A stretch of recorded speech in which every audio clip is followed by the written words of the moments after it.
Hello everyone, my name is Jene and you're watching Diamond Painting Reviews by Jene.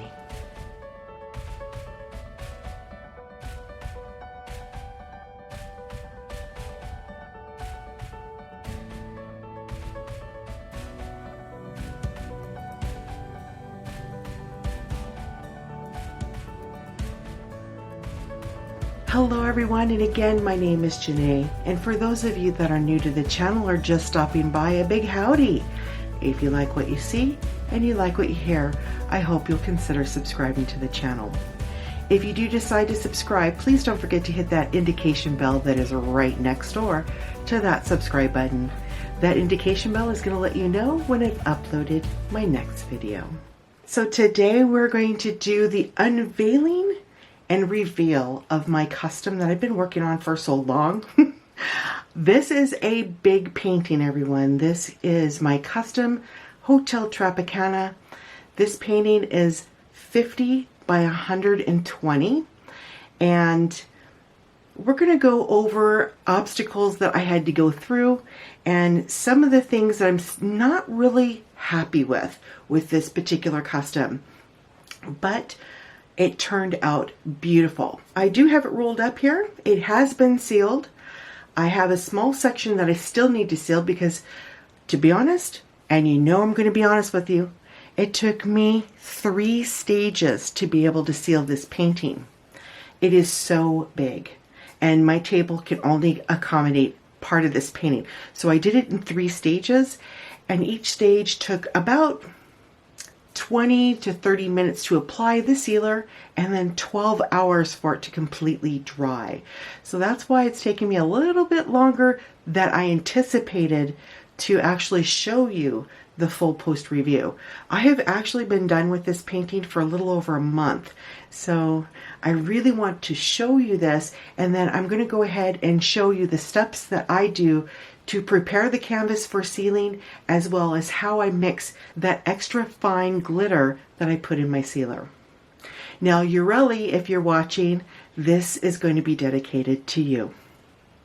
All right, so let's do the unveiling and let me know what you guys think about this custom. So here we go.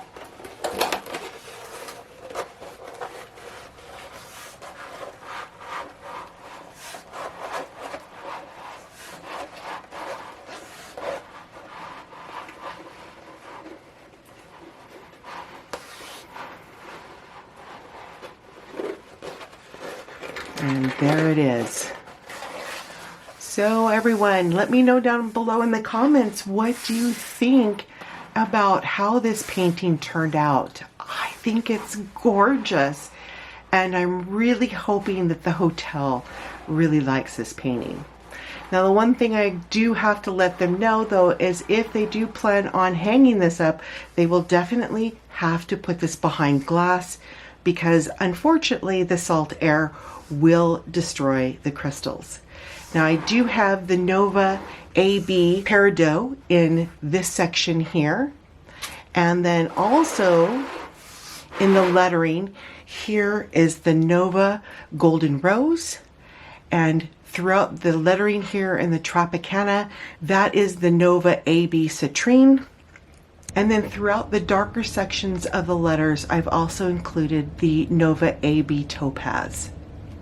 So let me know what you guys think. I just love the shimmer and shine off of these drills. They are amazing. And again, these are the Nova AB drills.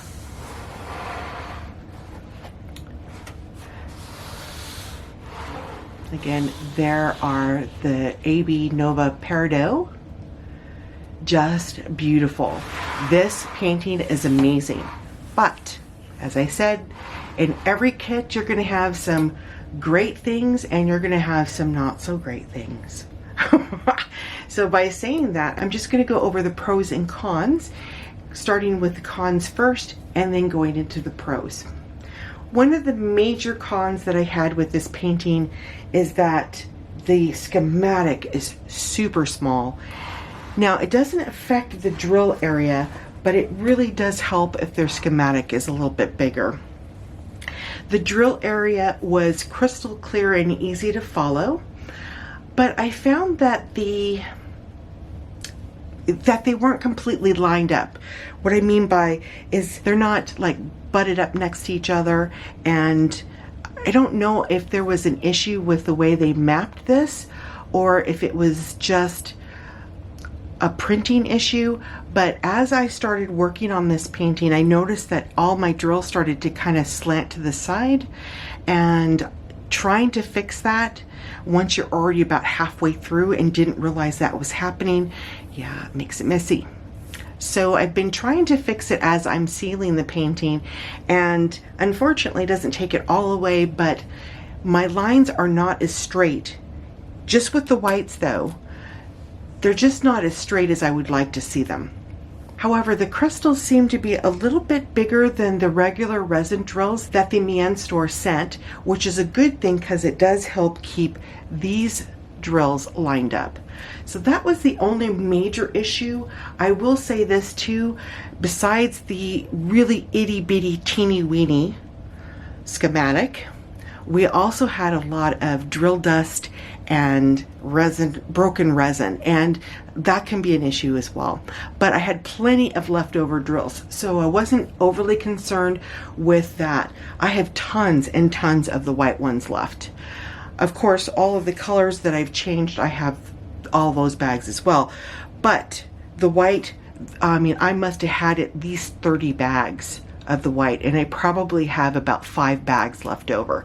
So they're really, really good about giving you that extra amount of drills just in case, because you never know. You might run into a section where, oh my gosh, I've only got 10 drills left and I need 250. So the Meian store has always been generous when it comes to their drills. But as I said, I'm not 100% sure what happened with the mapping. So as I was moving along and didn't notice that the lines were kind of crooked, it made it really hard for me to try to correct that. Now that I know that can happen, believe me, I have been watching for it because you never know. Every store is going to have something happen one way or another. It could be a good thing, it could be a bad thing. So I always take something like this with a grain of salt, because basically the overall painting looks amazing.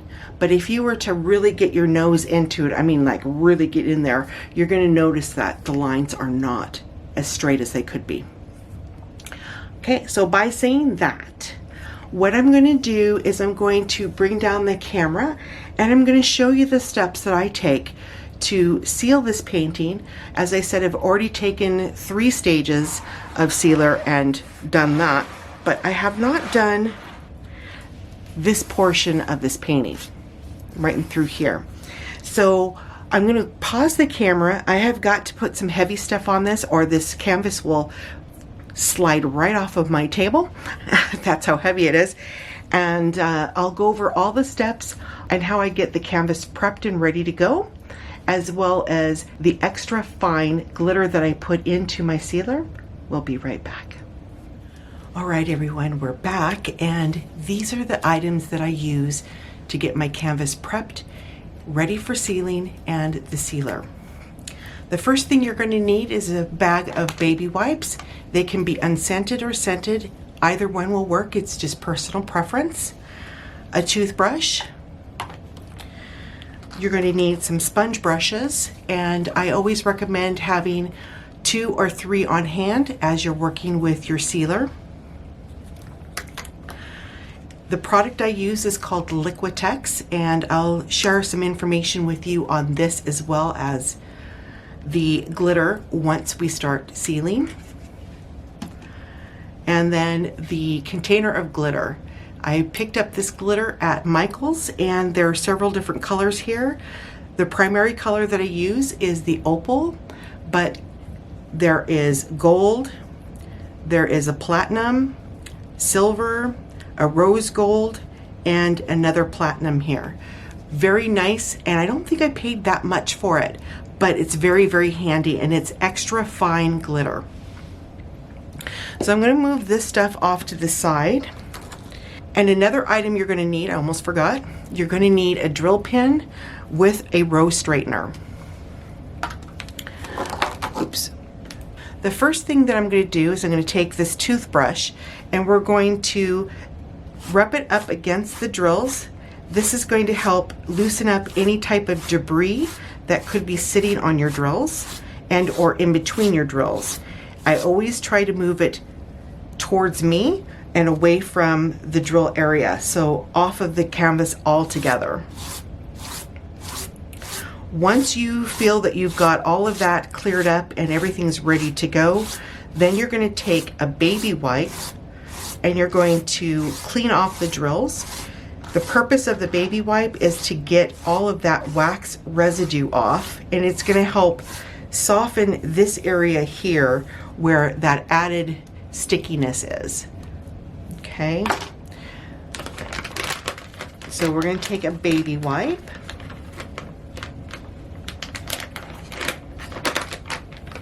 The baby wipe does not harm the adhesive, but it will soften it up a little bit, and I'll explain why you want that to happen if you decide you want to color this or paint this and get rid of all the lettering and color off of this part of the canvas. So again, you're just going to wipe your drills.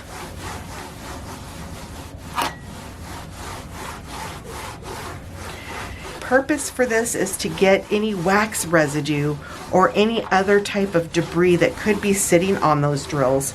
You want to get those off. Now another thing that I do here, and I'm just going to move the canvas again, is I'm going to take the baby wipe and I'm going to run it across the top part of this canvas.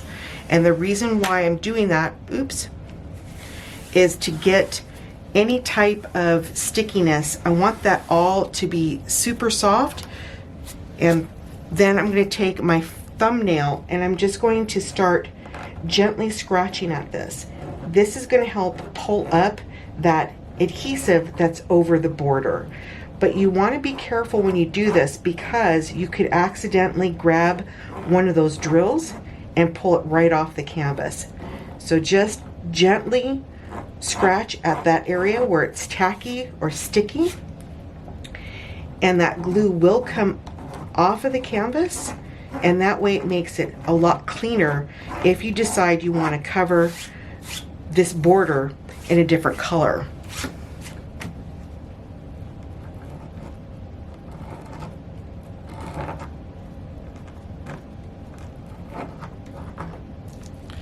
Sorry, I keep turning the light on, but here's part of that adhesive. I don't know if you can see that, but it's right here that's coming off of this edge. Now there wasn't a whole lot that was over the border, but it was enough for me to say, you know what, I want to cover this, but I don't want lines. I don't want any indication that there was something sitting there.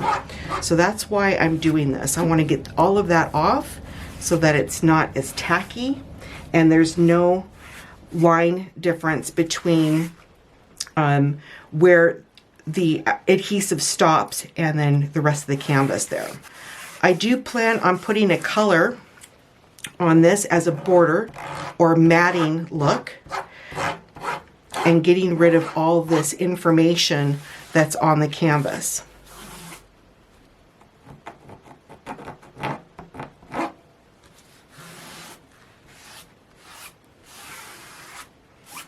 Okay, I think I got it all.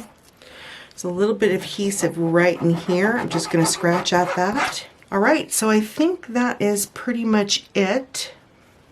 Another thing that you might want to use or have on hand is a pair of sharp tweezers. And that is going to get some of this debris that didn't quite come off while you were wiping it with the baby wipe. And that does happen sometimes, especially with the rounds. There we go. I'm going to move this up just a little bit, and I'm going to turn the light pad back on. Now we're going to go ahead and take the drill pin with the straightener, and we're going to start working with these rows and just getting some of these drills just to straighten out a little bit.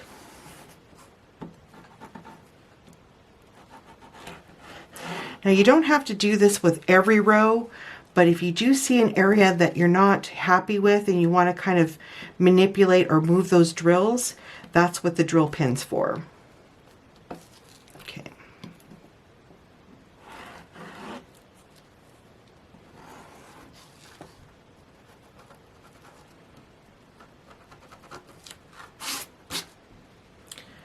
And I think that is it for that.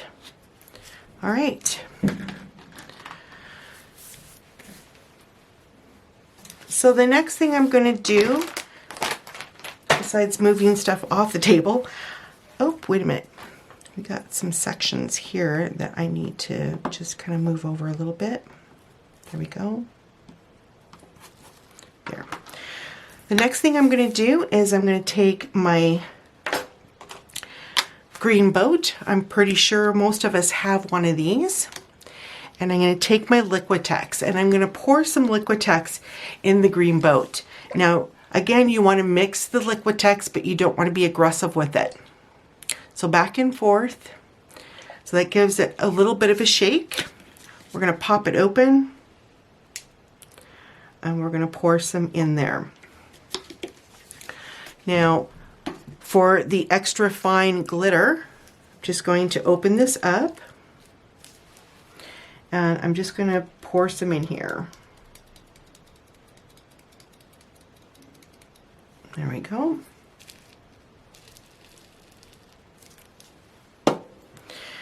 And then we're going to take a sponge brush and we're just going to gently mix that up.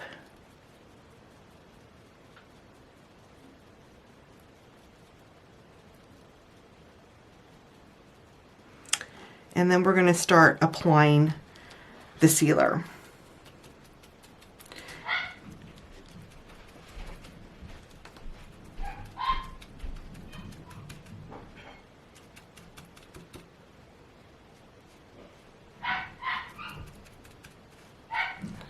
Now when I apply this sealer, I'm not going to try to overwork it because unfortunately if you do that with any sealer, it's going to cause some bubbling.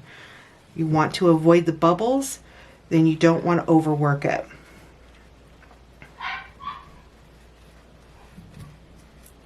So I'm just going to gently go back and forth and you're going to make sure that the sealer gets right in between those drills.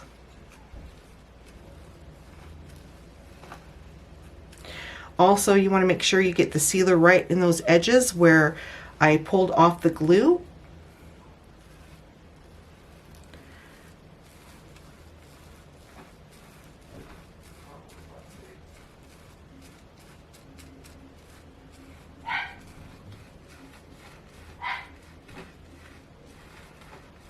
Okay.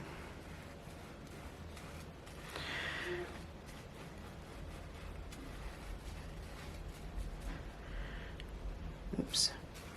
I don't know if I had actually poured that, oops, or not. Okay. All right, so what I'm going to do is I'm going to speed up the camera. We're going to put it in time lapse, and then I'm going to go ahead and complete this area. I'll be right back.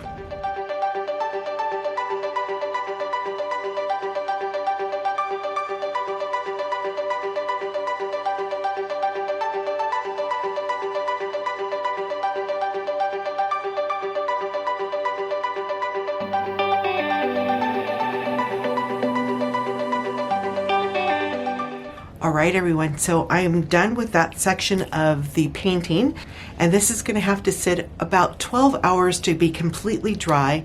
Once we get this section completely dry, I can finish up on that corner because I couldn't get that one. And this painting will be completely sealed and ready to go. By saying that, I'm going to pause the camera and allow this to dry for the 12 hours. I'm going to repeat the steps in the corner here that I wasn't able to get to, and we'll be right back. All right, everyone, we're back. And as you can see, the canvas is rolled up again.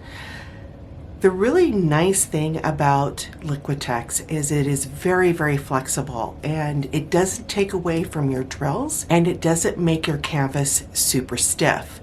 So you are able to roll your canvas, and you can see that it's not rolled super tight, but it's still rolled up pretty well. So Liquitex is a great product if you've not used it before. All right, so let's reveal this canvas one last time and take a look.